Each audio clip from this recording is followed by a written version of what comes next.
আসসালামু আলাইকুম। আজকে আপনাদের সামনে হাজির হয়েছি আর একটা উপাদান নিয়ে।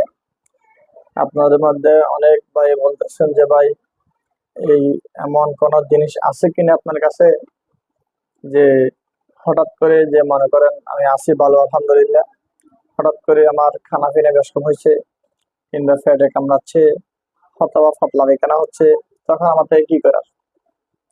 তো আজকে এটাই বলবো আপনার সামনে। এই যে দেখতেছেন আমার হাতে এখন, এটা হচ্ছে বেলচুন, এটা হচ্ছে কচি বেল। আমরা যে বেল খাই, কাঁচা বেলগুলো, এই বেলের চূর্ণ, অর্থাৎ ফাঁক না হলে হবে না, কচি বেল লাগবে। এখান থেকে 1 চামচ পরিমাণ, 4 চামচের যে 1 চামচ পরিমাণ আপনি এই কচি বেলের চূর্ণ দিবেন 1 গ্লাস পানিতে। 1 গ্লাস পানিতে কচি বেলের চূর্ণ দিবেন। এই হলো, এটা দিলাম আমি। এটা দেওয়ার পরে যেটা করতে হবে আপনাদেরকে, যদি আপনার ফ্যাট ফাটল হয়, অর্থাৎ আপনার বিকাশ যাচ্ছে, পায়খানা ফাটল হচ্ছে, ফেটে কামড়াচ্ছে, তখন আপনি কি করবেন? আপনাদেরকে তখন লাগবে, এখানে বেল তো দিয়েছেন, বেল দেওয়ার পাশাপাশি এই যে দিবেন এখান থেকে 4 চামচের 1 চামচ পরিমাণ অর্জুন গাছের চাল। এই যে দেখতেছেন, এটা অর্জুনের চাল। এই যে দিবেন অর্জুনের চাল। হ্যাঁ, 1 চামচ পরিমাণ দিলাম আমি অর্জুনের চাল। এখন এটা কাজ করবে আপনার। যদি এর পাশাপাশি আপনার এখানে আরেকটা কথা আছে, সেটা হচ্ছে যে যদি আপনার পেট নরম না হয়, অর্থাৎ আপনার বিকাশ যাচ্ছে, ফ্যাটে কামড়াচ্ছে, কিন্তু আপনার ফ্যাটটা নরম না, তাহলে আপনাদেরকে অর্জুন দেওয়ার কোনো প্রয়োজন নেই। অর্জুন দিতে হবে না। আপনার শুধু 1 চামচ বেল চূর্ণ দিয়ে এবারে শরবত করবেন। এই যে আমি দেখতেছেন, এখানে দেখেন, দেখা যাচ্ছে।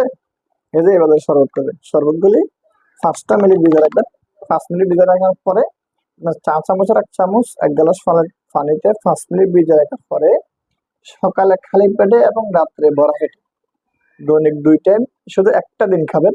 ইনশাল্লাহ আপনাদেরকে ফার্মেসির কোনো ওষুধ খাওয়া লাগবে না। আপনার পাতলা পায়খানা থেকে আপনি মুক্তি পাবেন, ফ্যাটে ব্যথা থেকে, ফ্যাট কামড়ানো থেকে আপনি মুক্তি পাবেন। 100% কার্যকর করবে, 100% কাজ করবে, কোনো সাইড এফেক্ট নেই, কোনো পার্শ্ব প্রতিক্রিয়া নেই।